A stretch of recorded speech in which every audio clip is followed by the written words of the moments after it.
बिस्मिल्लाहिर्रहमानिर्रहीम अस्सलाम वालेकुम सर। प्रीवियसली हमने बात की डेफिनेशंस के बारे में। उसके बाद सर मेजरमेंट एट रिकग्निशन सीखी हमने सर। उसके बाद हम बात करते हैं आज सर, थोड़ी बहुत हमने सर डेप्रिसिएशन देखी। आज हम बात करते हैं sir measurement after recognition. Sir इसमें हम बात करेंगे सर, दो मॉडल होंगे हमारे पास, कॉस्ट मॉडल होगा, एक सर रीवैल्यूएशन मॉडल होगा। तो सर इसको थोड़ा डीपली पढ़ते हैं, हम स्टार्ट करते हैं बिस्मिल्लाहिर्रहमानिर्रहीम। Okay sir, measurement after recognition. Sir इसमें होंगे दो मॉडल, एक कॉस्ट मॉडल, एक रिवैल्यूएशन मॉडल। अगर सर हम इसको करते कैसे sir, calculate the cost. Sir less करेंगे इसमें से हम लोग एक्यूमुलेटेड डेप्रिसिएशन, लेस करना है सर हम लोगों को एक्यूमुलेटेड इम्पेयरमेंट।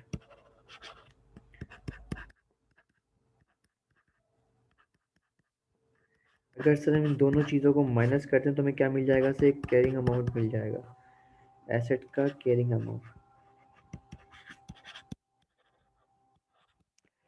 मीन सर हम अभी वाकिफ़ हैं कौन किस नाम से सर, हमने कॉस्ट पता है हमें क्या होती है, हमें सर पता है कि एक्यूमुलेटेड डेप्रिसिएशन क्या होती है, और सर हमें पता नहीं है अभी कि एक्यूमुलेटेड इम्पेयरमेंट क्या होती है। मीन सर ये वर्ड मेरे लिए क्या अभी बिल्कुल नया है, इम्पेयरमेंट। और अगर सर मैं यहाँ देखूँ तो सर यहाँ क्या होगा हमारे पास, सर रिवैल्यूएशन अमाउंट होगा, रिवैल्यूएशन, इसको हम बोल सकते हैं फेयर मार्केट वैल्यू होगी सर यहाँ पे हमारे पास एक। सर इसमें से हम लेस करेंगे सब्सिक्वेंट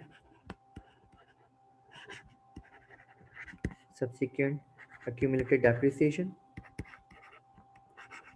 और subsequent accumulated impairment।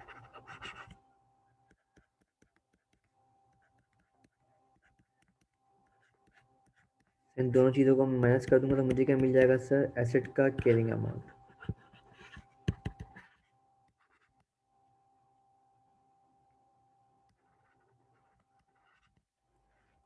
Okay sir, अब सबसे पहले हम बात करते हैं सर, हमने अभी से एक फॉर्मूला लिखा है क्या, कॉस्ट में से माइनस करते हैं हम लेस एक्यूमुलेटेड डेप्रिसिएशन और एक्यूमुलेटेड इम्पेयरमेंट, तो मुझे क्या मिल जाएगा, कैरिंग अमाउंट मिल जाएगा।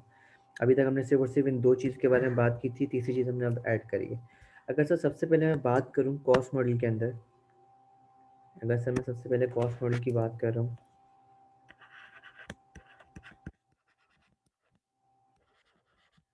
तो सर कॉस्ट मॉडल करने से पहले मुझे इन टर्म्स को समझना पड़ेगा कि यार इम्पेयरमेंट होती क्या है, मीन्स व्हाट इज इम्पेयरमेंट। तो सर इम्पेयरमेंट की अगर मैं डेफिनेशन लिखूँ,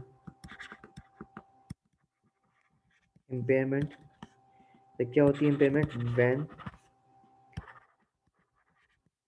एसेट्स कैरिंग अमाउंट एक्सीड्स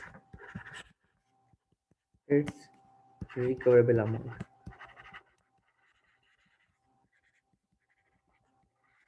अगर सर एसेट का कैरिंग अमाउंट जो है वो ज़्यादा हो as compare to recoverable amount, तो सर जो एक्सेस अमाउंट होगा वो क्या होती है सर, इम्पेयरमेंट होती है। फॉर एग्जांपल सर मेरे एसेट का रिकवरेबल, मेरे एसेट की सर जो कैरिंग अमाउंट है मेरे पास वो दिया हुआ है लेट्स से 1 लाख रुपए, बट सर इसका रिकवरेबल अमाउंट कैसा, अगर मैं इसको आज बेचता हूँ तो सर इसका मुझे कितने पैसे मिलेंगे सर, रिकवरेबल अमाउंट कितना आ रहा है मेरे पास इसका, सर इसका मेरे लिए रिकवरेबल अमाउंट आ रहा है फॉर एग्जांपल 80,000 रुपये। तो मीन सर मैंने बुक्स में रिकॉर्ड रिकॉर्ड किया है सर इसको 1 लाख पे, लेकिन सर इसकी मार्केट वैल्यू क्या है सर, इसका रिकवरेबल अमाउंट क्या है सर, इसका रिकवरेबल अमाउंट है 80,000 रुपये। मीन सर मैंने 20,000 से क्या किया हुआ है, ज़्यादा से रिकॉर्ड किया हुआ है। सर 20,000 मेरे लिए क्या बन जाएगी, इम्पेयरमेंट। मीन्स कभी भी मेरा कैरिंग अमाउंट से, अगर मेरा कभी भी कैरिंग अमाउंट ज़्यादा हो रिकवरेबल अमाउंट से, कि मुझे रिकवर तो कम होगा लेकिन मैंने रिकॉर्ड किस पे किया हुआ है, ज़्यादा पे, तो मुझे क्या करनी है सर, मुझे लाजमी इम्पेयरमेंट रिकॉर्ड करनी है। तो यहाँ तक हमने से डेफिनेशन पढ़ी कि when assets carrying amount exceeds its recoverable amount, अगर एसेट का कैरिंग अमाउंट ज़्यादा हो as compare to recoverable amount से हम क्या करेंगे, इम्पेयरमेंट चार्ज करेंगे। अब सर रिकवरेबल अमाउंट में क्या क्या चीज़ें होंगी, अगर सर मैं बात करूँ रिकवरेबल अमाउंट की,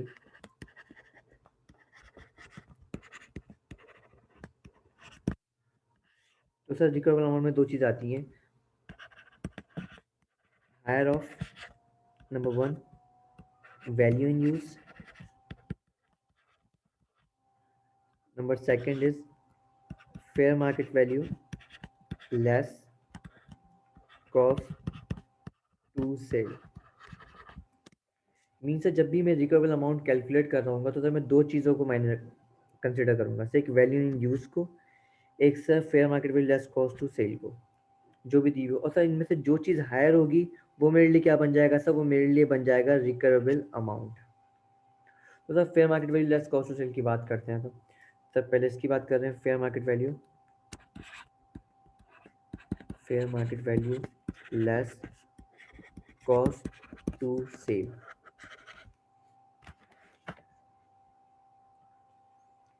अब अगर फॉर एग्जांपल सर मेरे पास एक गाड़ी है सर, मेरे पास एक व्हीकल है सर, मैंने उसको परचेज़ की थी 5 लाख की सर, 5 लाख की परचेज़ करी है और सर मैं इसको डेप्रिशिएट करता हूँ 5 सालों पे। तो सर मैंने इसको अभी तक 1 साल यूज़ करा तो सर कितना डेप्रिसिएशन एक्सपेंस आया था मेरे पास, 1 लाख रुपये। तो सर 1 लाख मैंने माइनस किया, मीन सर आज मेरा कैरिंग अमाउंट कितना है सर, 4 लाख रुपये। बट सर इसको मैं अगर बेचने जाता हूँ मार्केट के अंदर, मार्केट में गया बेचने के लिए मैं, और सर इसके मुझे मिलेंगे फॉर एग्जांपल कितने, तो मुझे मिल रहे हैं 4,80,000 रुपये इस एसेट के साथ। दुकानदार बोल रहा है कि आपको 4,80,000 मिल जाएंगे, मीन्स आपकी फेयर मार्केट वैल्यू कितनी है, मतलब इस मॉडल की गाड़ी कितने की फेयर मार्केट वैल्यू, 4,80,000 की।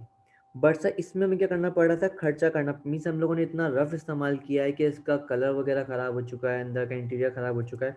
तो उस पर मुझे खर्चा करना पड़ेगा सर 30,000 रुपये का। अगर मैं 30,000 खर्चा नहीं करूँगा तो ये 480 की नहीं जाएगी।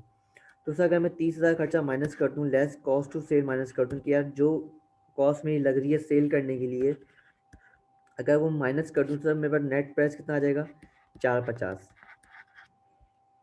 मीन सर ये अगर मैं फॉर एग्जांपल अगर मैं 480 की चीज़ मुझे बेचनी है तो मुझे 30,000 खर्चा करना पड़ेगा। तो मैं सर मेरा fair market value less cost sell कितना हो गया सर, 4,50,000 रुपये। मीन सर मैं इतना गेन कर सकता हूँ, मतलब इतने का बेच सकता हूँ। नेट प्राइस मेरी क्या होगी, मुझे कितने पैसे रिसीव हो रहे होंगे, मुझे 450। वैसा देखा जाए तो मुझे 480 रिसीव होंगे, लेकिन 30,000 का मैं खर्चा करूंगा तो रिसीव होंगे ना 480, वरना क्या कितने की जाएगी सर, 450 की जा रही होगी। तो सर मेरा fair market value less cost sell कितनी आ गई, 4,500 रुपये। इसको हम इससे कंपेयर कर लेंगे कि मेरा fair market value less cost of sale ज़्यादा है या एसेट का कैरिंग अमाउंट। तो ये सब हम निकाल लेंगे क्या चीज़, fair market value less cost of sale. Then sir उसके बाद हम बात करते हैं वैल्यू इन यूज़ की। सर वैल्यू इन यूज़ क्या होता है हमारे पास, वैल्यू इन यूज़। अब सर मैं एसेट को बेच नहीं रहा हूँ, मैं सिर्फ चेक करना चाह रहा हूँ कि अगर मैं इसको यूज़ करता हूँ तो मुझे कितना बेनिफिट देगी।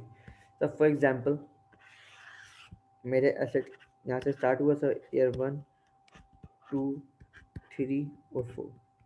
सर मेरे एसेट की 4 साल लाइफ थी, मैंने सर एसेट अपना परचेज़ किया 1500 का, और सर यहाँ पे ईयर 1 पे आके मैंने 300 से डेप्रिसिएशन चार्ज करी, और सर मेरे पास कितना आ गया अमाउंट, कैरिंग अमाउंट ईयर 1 पे 1,200 रुपये। और सर मुझे लगता है कि यार ये मैं एसेट हर साल 400 का यूज़ करूँगा, मीन्स मेरी वैल्यू इन यूज़ कितनी आ गई, 400 400 400। अब सर मुझे चेक करना है कि अगर इसको डिस्काउंट करूँ मैं, अगर मैं इसकी आज प्रेजेंट वैल्यू मालूम कर लूँ कि अगर मैं इसको आज बेचूँ तो मुझे वैल्यू इन यूज़ कितना मिलेगा, कि मैं कितना यूज़ कर रहा हूँ आज की डेट पे। तो सर इसका मैं डिस्काउंटिंग कर लेता हूँ। सर डिस्काउंटिंग का फॉर्मूला क्या था मेरे पास, एस को फ्यूचर वैल्यू को डिवाइड कर दो पी इंटू 1 + आई से और पावर एन। तो सर 400 डिवाइडेड बाय 1.1 पावर 1, तो कितना आ गया मेरे पास सर, ये मेरे पास आ गया 3 लाख 3,364। के बाद सर अगर मैं 4 लाख को क्या कर लेते हैं इसकी, 400 डिवाइडेड बाय 1.1 की पावर 1, 400 डिवाइडेड बाय 1.1 की पावर 2, और 400 डिवाइडेड बाय 1.1 की पावर 3। तो सर 2 से किया तो कितना आया सर मेरे पास, 3 लाख, मैंने सर 3 जो कॉमन लिए थे 3 लाख आ रहा है। तो 330 रुपये, और सर इसको हम करते हैं पावर 3,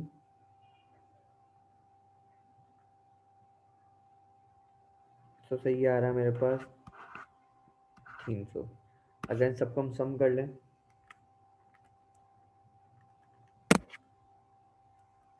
तो सर अगर ये मैं एसेट यूज़ करता हूँ तो सर मैं यूज़ कितने का कर रहा हूँ, 994 रुपये का। और सर मेरा कैरिंग अमाउंट कितना है आज, ज़्यादा है। तो इट मीन्स कि सर मेरा रिकवरेबल अमाउंट कितना हो रहा है मेरे पास, वैल्यू इन यूज़ कितना आ रहा है, 994, और सर मेरा कैरिंग अमाउंट कितना आ रहा है, 1200। सर मीन सर मैंने ज़्यादा से चार्ज किया हुआ है, ज़्यादा से मैंने रिकॉर्ड किया हुआ है, तो मुझे क्या पास करनी पड़ेगी, इम्पेयरमेंट पास करनी पड़ेगी। सर ये था मेरे पास वैल्यू इन यूज़, इस तरीके से हम कैलकुलेट कर सकते हैं। ओके सर, अब मैं अगर बात करूँ फॉर एग्जांपल, सर मेरा एक एसेट है, लेट्स से सर मेरे एसेट का कैरिंग अमाउंट है फॉर एग्जांपल 1 लाख। सर उसका रिकवरेबल अमाउंट है for example, sir recoverable amount में दो चीज़ आ रही है हमारे पास, एक number value in use, second sir fair market value less cost to cell. Sir वो है फॉर एग्जांपल 3,50,000 रुपये। Sorry sir, value in use आ रही है मेरे पास 90,000, और sir fair market value less cost to cell आ रही है सर मेरे पास 85,000। तो सर सबसे पहले हमें चेक करना है इन दोनों में से हायर कौन है। पहले हमें निकालनी है हायर वैल्यू। तो अगर मैं इन दोनों को देखूँ तो इसमें से हायर कौन सा है सर, 90,000। तो सर मेरे लिए रिकवरेबल अमाउंट क्या बन जाएगा सर, मेरे लिए रिकवरेबल अमाउंट बन जाएगा 90,000। अब सर हम कंपेयर करेंगे इन दोनों को कि सर इसमें से हमारा कैरिंग अमाउंट ज़्यादा है या रिकवरेबल अमाउंट ज़्यादा है। सर यहाँ पे हमारा रिकवरेबल अमाउंट ज़्यादा हो रहा है एज़ कम्पेयर टू, सर हमारा कैरिंग अमाउंट ज़्यादा हो रहा है as compare to recoverable amount. तो सर मीन्स मैंने 10,000 से क्या किया हुआ है, ओवर स्टेट किया हुआ है अपने एसेट को, मीन्स ज़्यादा से रिकॉर्ड किया हुआ है। तो मुझे 10,000 क्या करना है सर, मुझे 10,000 से इम्पेयरमेंट पास करनी है। तो सर हमें इसकी एंट्री पास करनी है, इम्पेयरमेंट लॉस डेबिट और एक्यूमुलेटेड इम्पेयरमेंट क्रेडिट। कितने से सर, 10,000 से।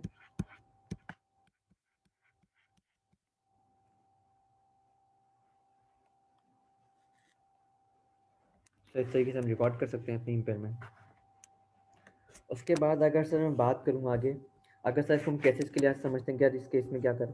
For example sir case number 1 के लिहाज से, case number 1, case number 2 and case number 3। Sir यहाँ मुझे एसेट का कैरिंग अमाउंट दिया हुआ है फॉर एग्जाम्पल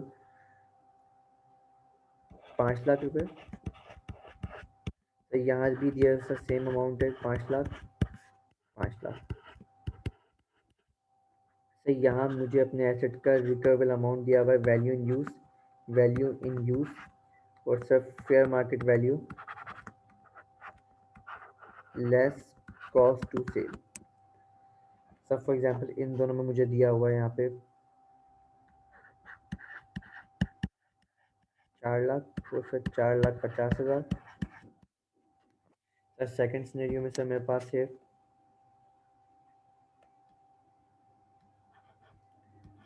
4,80,000 और 3,80,000। तो यहाँ मुझे दिया हुआ है 6 लाख और यहाँ पे 5,50,000। अभी हम किस मॉडल की बात कर रहे हैं सर, अभी हम बात कर रहे हैं कॉस्ट मॉडल की। तो उसके लिहाज से सोचना है हमें। अगर सर सबसे पहले मैं चेक करूँ, इन दोनों में से ही चेक करूँ अगर मैं, कि यार मेरे पास हायर कौन सा आ रहा है, मीन्स मेरे पास हायर अमाउंट कौन सा है रिकवरेबल अमाउंट के लिए, वैल्यू इन यूज़ ज़्यादा है या fair market value less cost to sell ज़्यादा है। तो यहाँ पे मेरे लिए हायर कौन सा है sir, fair market value, mean 4.5 lakh रुपये सर मेरे लिए ज़्यादा है। यहाँ सर मेरे लिए वैल्यू इन यूज़ ज़्यादा है 4,80,000। तो यहाँ मेरे लिए वैल्यू इन यूज़ ज़्यादा है 6 लाख रुपये। अगर सर यहाँ पे आपका अगर कैरिंग अमाउंट ज़्यादा हो as compare to recoverable amount, तो सर हमें क्या पास करनी पड़ेगी, इम्पेयरमेंट पास करनी पड़ेगी। तो सर मैंने अपना एसेट रिकॉर्ड किया हुआ है 5 लाख पे, लेकिन सर मेरे asset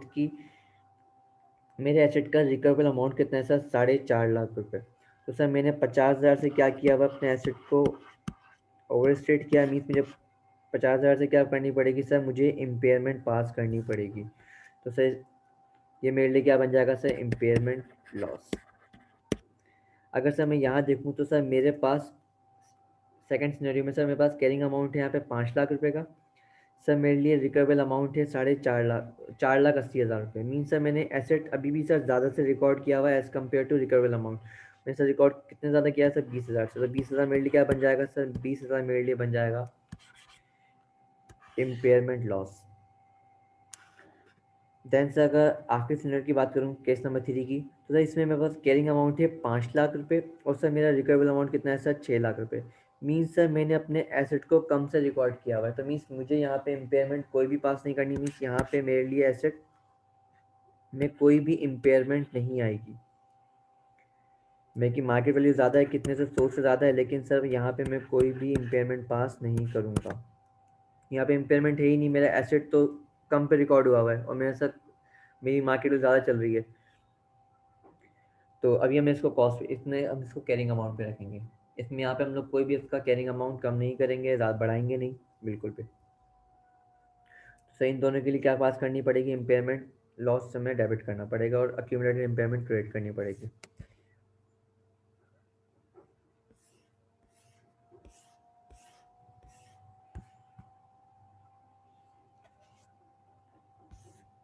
then sir for example हम एग्जांपल नंबर 1 की तरफ बात करते हैं।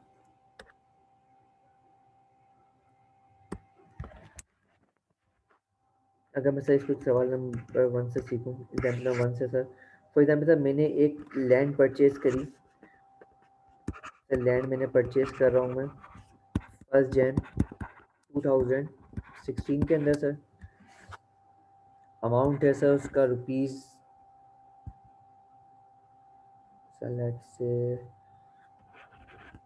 20 लाख रुपए, मीन्स 2 मिलियन। और सर इस पर लैंड पे डेप्रिसिएशन चार्ज नहीं होती सर। इसके अलावा फॉर एग्जांपल अगर मैं देखूं कि सर इसकी रिकवरेबल अमाउंट कितना है, सर रिकवरेबल अमाउंट चेक करना है मुझे। ये डेट्स हैं सर, मेरे पास डेट है और ये रिकवरेबल अमाउंट है। सर हम हर साल 31 दिसंबर को चेक कर रहे हैं। 31 दिसंबर 2016 में चेक करना है, 17 में चेक करना है, 18 में चेक किया और 19 में चेक किया। Let's say sir for example यहाँ मेरे पास रिकवरेबल अमाउंट है 18 लाख, मीन्स 1.8 मिलियन। सर यहाँ मेरे लिए रिकवरेबल अमाउंट हो गया 15 लाख।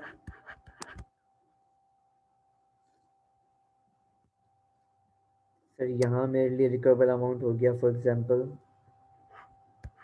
17 लाख। तो यहाँ मेरे लिए रिकवरेबल अमाउंट हो गया for example 23 lakh, means 2.3 million.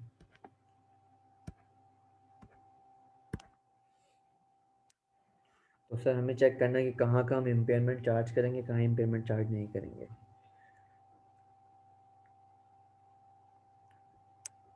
तो सर इस सवाल को करने से पहले हमें 2-3 टर्म्स को समझना है। फिर एक हमारे पास होता है सर HCA,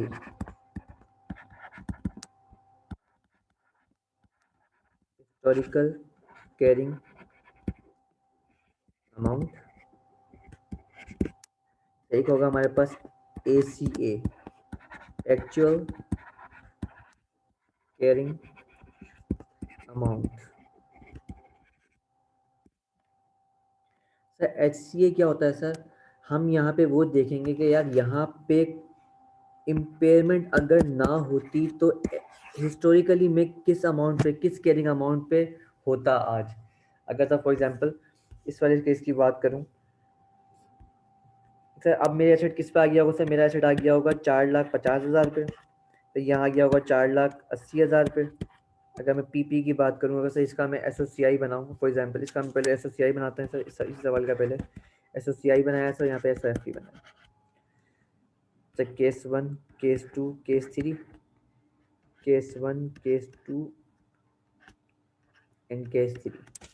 तो यहाँ मैं देखूँ अगर सर मेरे लिए यहाँ पे इम्पेयरमेंट लॉस आ रहा है एक्सपेंस के तौर पे, एक्सपेंस हमें माइनस करना है। ये कितने का लॉस है सर? मेरे पास 50,000 का, तो यहाँ पे 20,000 का, और सर यहाँ पे मेरे लिए कोई भी लॉस नहीं है। तो सर इतने से मुझे क्या करना पड़ेगा? लॉस चार्ज करना पड़ेगा। और सर अगर मैं एसओएफपी की बात करूँ अपने, तो सर यहाँ मेरी बुक वैल्यू कितनी हो गई होगी? अब कैश फंड के लिए मेरा पीपी का बैलेंस कितना होगा सर?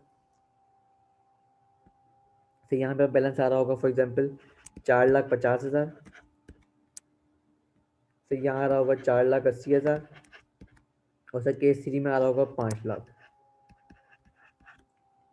अब सर मैं देख रहा हूँ कि यार अगर मेरा एसेट डेप्रिशिएट, अगर मेरा एसेट पे कोई इम्पेयरमेंट चार्ज नहीं होती तो सर मेरा हिस्टोरिकल कैरिंग अमाउंट कितना होता? सर मेरा हिस्टोरिकल कैरिंग अमाउंट होता 5,00,000 रुपये, ये इम्पेयरमेंट चार्ज होने से पहले। तो सर मुझे हिस्टोरिकल में क्या करूँगा सर, इम्पेयरमेंट का कोई इफेक्ट नहीं आएगा हिस्टोरिकल के अंदर। यहाँ मैं वो अमाउंट देखूंगा कि यार अगर यार कोई भी इम्पेयरमेंट चार्ज नहीं करता पहले कभी भी, तो सर मेरे लिए आज हिस्टोरिकली कैरिंग अमाउंट क्या होता मेरे लिए। लेकिन अगर मैं ACA की बात करूं सर, ACA क्या होगा मेरे लिए, एक्चुअल कैरिंग अमाउंट क्या है मेरा आज की डेट पे, मेरा कैरिंग अमाउंट क्या है। मीन सर मेरे लिए आज की डेट पे कैरिंग अमाउंट कितना है सर, 4,50,000। आज की डेट पे सर मेरे लिए एक्चुअल कैरिंग अमाउंट कितना है सर, 4,80,000। यहाँ सर मुझे इम्पेयरमेंट को इनकॉर्पोरेट करना है सर। ये दो टर्म जो सवाल करते हैं और समझ में आ जाएगी हमें। इसके अलावा सर कॉस्ट मॉडल के अंदर, सर कॉस्ट मॉडल के अंदर कभी भी अगर सर हम रिवर्सल कर रहे हैं कोई भी इम्पेयरमेंट का, अगर रिवर्सल ऑफ इम्पेयरमेंट करेंगे तो सर कभी भी उसका रिकवरेबल अमाउंट को सर कभी भी हम लोग उसके SCA से ऊपर लेके नहीं जाएंगे। सर इसको सवाल से समझते हैं।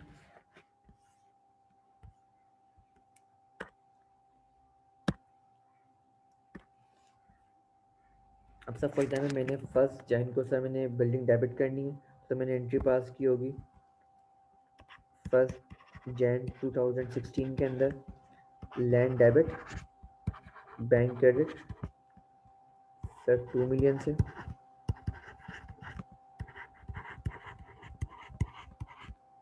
अगर रुपीज़ इन 1000 कर लें तो 2 जीरो कॉमन ले सकते हैं हम लोग।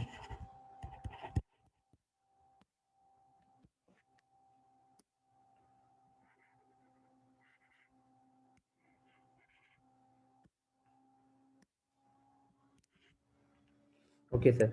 सर पूरे साल हमने यूज़ किया इसको, लैंड हमने, और सर ईयर एंड पे आया, कोई डेप्रिसिएशन चार्ज नहीं करनी थी हमें। अब हमें चेक करनी है इम्पेयरमेंट टेस्टिंग करनी है सर हमें। इम्पेयरमेंट टेस्टिंग की तो सर मेरे पास 31 दिसंबर 2016 में मेरा रिकवरेबल अमाउंट कितना है सर एसेट का, 1.8 मिलियन, मीन्स सर 1,800 रुपये।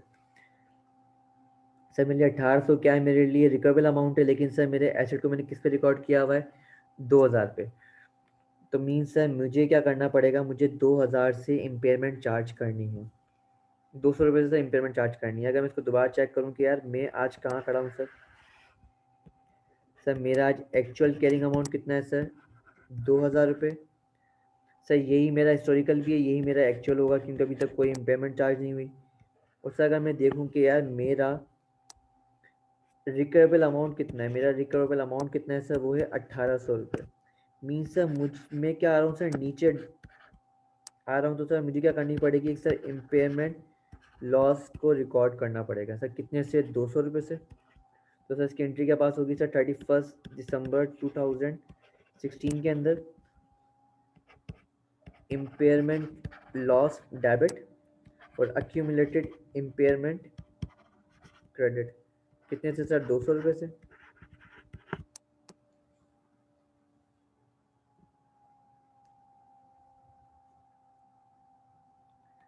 और सर अगर इसका मैं टी अकाउंट भी बना लूँ साथ साथ,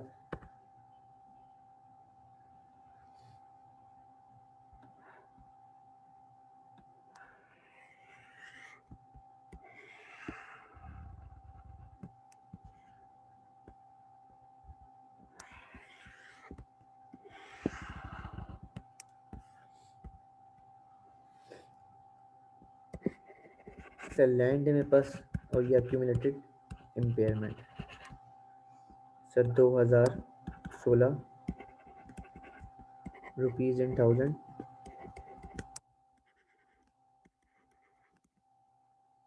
रुपीज़ इन 1000, 2016, 2016 रुपीज़ इन 1000।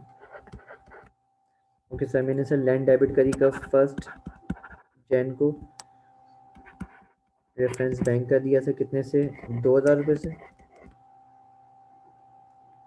और सर 31 को मैंने क्या करना है सर, मुझे 31 को मैंने इम्पेयरमेंट चार्ज करी कि impairment expense debit impairment loss debit और अक्यूमुलेटेड इम्पेयरमेंट कितने क्रेडिट से, कितने से, 200 रुपये से।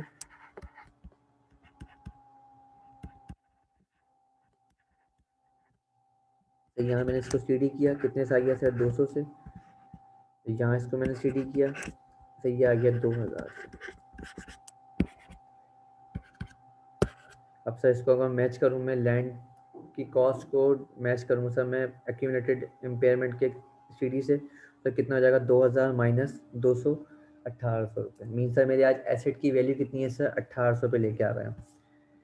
देन सर हम आए 2017 के अंदर। तो 2017 में जब हम आए, हमने देखा कि यार हमारा आज चेक करते हैं कि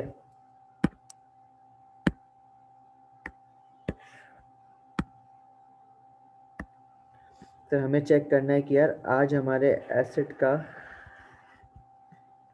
एक्चुअल कैरिंग अमाउंट है कितना। For example actually carrying amount कितना होगा सर, मेरे पास वही 2000 होगा, कि सर कोई इम्पेयरमेंट नहीं मानता है actual carrying. Historical carrying amount अगर मैं देखूँ तो सर मेरा कितना हिस्टोरिकल कैरिंग अमाउंट, 2000 रुपये।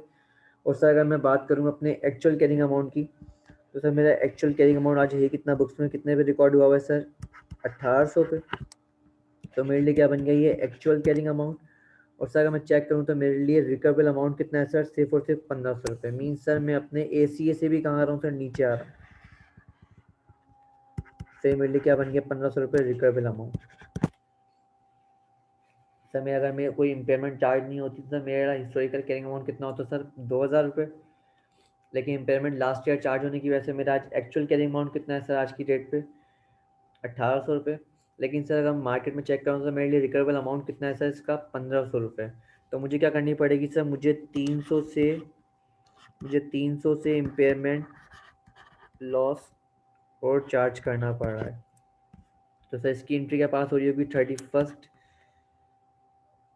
31 दिसंबर 2017 के अंदर, कि इम्पेयरमेंट लॉस डेबिट और अक्यूमुलेटेड इम्पेयरमेंट क्रेडिट कितने से सर, 300 से। तो सर यहाँ पे अगर मैं इसको BD करता हूँ, 2017 सर बैलेंस BD किया सर, 200 रुपये। सर इस साल और इम्पेयरमेंट चार्ज करिए हमने 300 से। तो टोटल CD कितना आ गया सर आपके पास, हमारे पास आ गया 500। तो यहाँ मेरा BD करना चाहें दोबारा से, BD से 2000 रुपये, 2017। 2017 में दोबारा से क्या करना पड़ेगा, CD करना पड़ेगा, क्योंकि एडिशन कोई भी नहीं हुआ तो 2000 रुपये सेम रहेगा। इसी तरीके से सारे CD हम सेम करेंगे सर। अभी हम चेक करें सर, 2000 को इसके CD से इसका CD मैच करेंगे तो कितना बचेगा, 1500 रुपये। तो सर मेरे लिए ये रिकवेबल अमाउंट बन जाएगा। उसके बाद सर अगर मैं आता हूँ 2018 के अंदर, तो 2018 में अगर मैं चेक करूँ कि यार मेरा एक्चुअल कितना है, हिस्टोरिकल कितना है और रिकवेबल अमाउंट कितना है, तो मैं अगर चेक करूँ तो मेरा हिस्टोरिकल अमाउंट कितना है सर, अगर कोई भी इम्पेयरमेंट चार्ज नहीं होती तो वही 2000 रहता था, क्योंकि कोई डेप्रिसिएशन एक्सपेंस नहीं है इसमें। और सर मेरा आज हिस्टोरिकल कैरिंग, अच्छा आज मेरा सर एक्चुअल कैरिंग अमाउंट किस पे खड़ा हूँ सर, आज मेरी डेट पे एक्चुअल कैरिंग अमाउंट सर मेरा कितना होगा। सर आज मेरा एक्चुअल कैरिंग अमाउंट होगा, फॉर एग्जांपल सर मेरा एक्चुअल कैरिंग अमाउंट है, आज मैं बुक्स में हूँ सर 1500 पे। और सर मेरा रिकवेबल अमाउंट कितना है सर, 1700 रुपये। मीन सर मैं आज मेरी जो मार्केट वैल्यू है सर वो चल रही है फॉर एग्जांपल 1700 रुपये। मेरा रिकवेबल अमाउंट आ गया सर 1700 रिकवेबल अमाउंट। तो सर मुझे क्या करनी पड़ रही है अपने सर, इम्पेयरमेंट को रिवर्स करना है सर मुझे।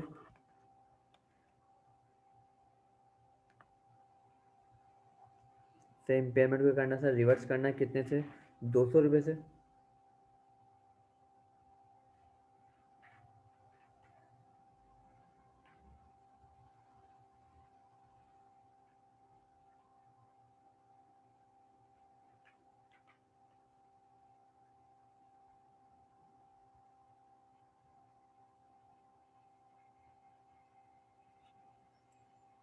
तो सर इसको हम क्या करेंगे,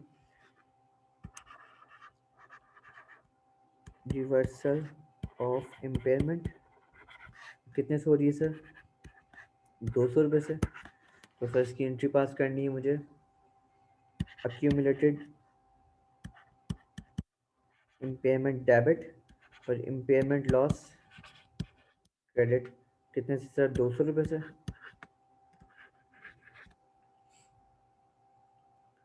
तो सर यहाँ मेरा इम्पेयरमेंट लॉस क्रेडिट हो रहा है, तो सर यहाँ पर बैलेंस 2018 के अंदर बैलेंस बीडी किया सर मैंने 500 से, लेकिन सर 200 से मैं क्या कर रहा हूँ, इम्पेयरमेंट लॉस क्रेडिट कर रहा हूँ और एक्यूमुलेटेड इम्पेयरमेंट डेबिट कर रहा हूँ 200 से। सर मेरा सी डी बैलेंस कितना आ गया सर? मेरा सी डी हो गया 300 रुपये। तो वही मेरी कॉस्ट आ जाएगी 2000 रुपये 2018 के अंदर।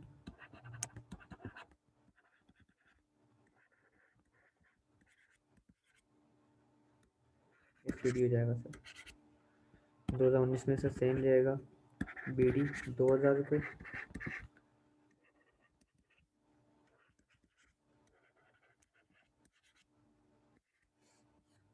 अच्छा सर 2018 की सर सी डी से मैं 2018 का एक्यूमुलेटेड इम्पेयरमेंट का सी डी मैच करूँ तो कितना हो जाएगा? 1700। सर मेरे लिए आज रिक्वेल अमाउंट भी कितना सर? 1700। देन उसके बाद सर अगर हम आए 2000, सही 2018 था, अब हम आ गए सर 2019 के अंदर। सर 2019 में अगर मैं देखूं तो सर मेरा आज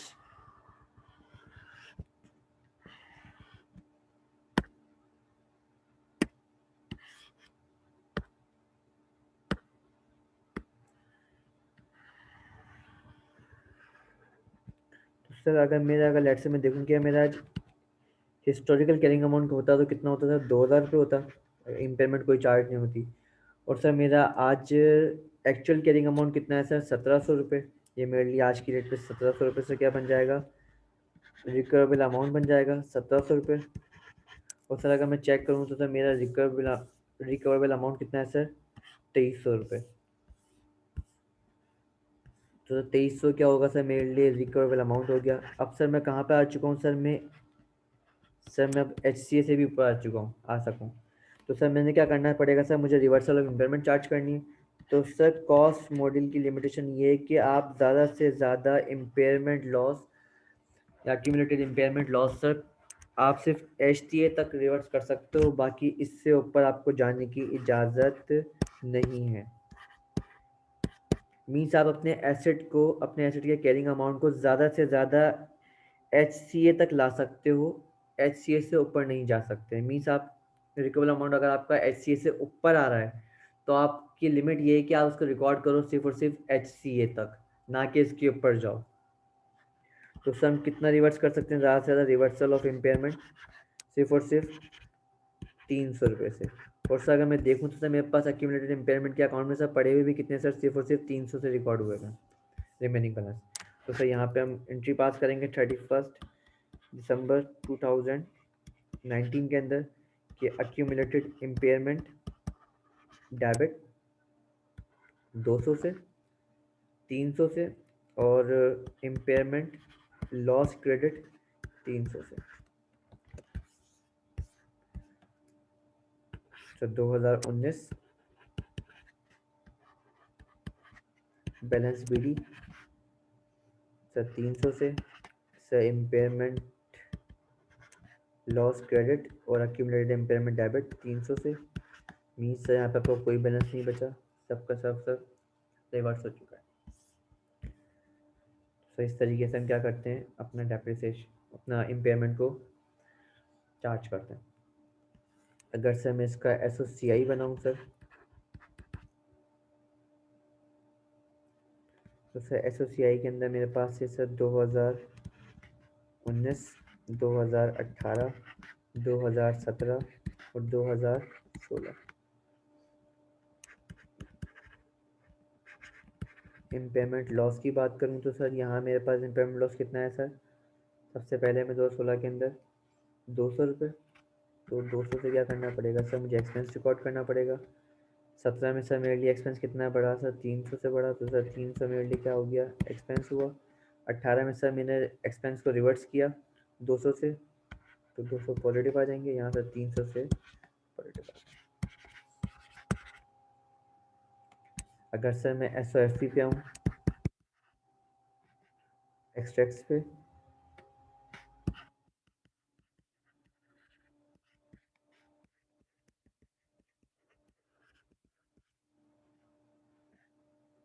तो सर यहाँ मेरे लिए लैंड का 2016 में सर मेरा लैंड का बैलेंस कितना हो जाएगा? सर मेरा लैंड का बैलेंस हो जाएगा 1800 रुपये। अपनी बुक्स में सर 2021 पे लेके आ चुका हूँ, 1800 पे लेके आया। उसके बाद सर मैं अपनी बुक्स में 2017 के अंदर 1500 पे लेके आया हूँ इम्पेयरमेंट चार्ज करके। उसके बाद सर मैंने अपने एसेट को रिवर्स किया। सर मेरा रिकवरी अमाउंट ज़्यादा हो रहा था, 1700 रुपये था, और मेरा एक्चुअल कैरिंग अमाउंट कितना था सर? 1500 रुपये। तो 200 से क्या करा मैंने? रिवर्सल परफॉर्म किया। तो सर मेरे लिए आज कितना बन गया सर 2018 के अंदर कैरिंग अमाउंट? 1700 रुपये। और सर 2019 में 2000। जबकि सर हमारा अक्यूमुलेटेड का बैलेंस, हमारा सर रिकवरी अमाउंट ज़्यादा था as compare to actual carrying amount. लेकिन सर हम ज़्यादा से ज़्यादा कहाँ तक रिवर्स कर सकते हैं? सिर्फ और सिर्फ HCA तक। किसके अंदर सर? कॉस्ट मॉडल के अंदर। कॉस्ट मॉडल में ज़्यादा से ज़्यादा हम उसकी एक्चुअल कॉस्ट तक, एक्चुअल कैरिंग अमाउंट तक लेके जा सकते हैं। इससे ऊपर ले हिस्टोरिकल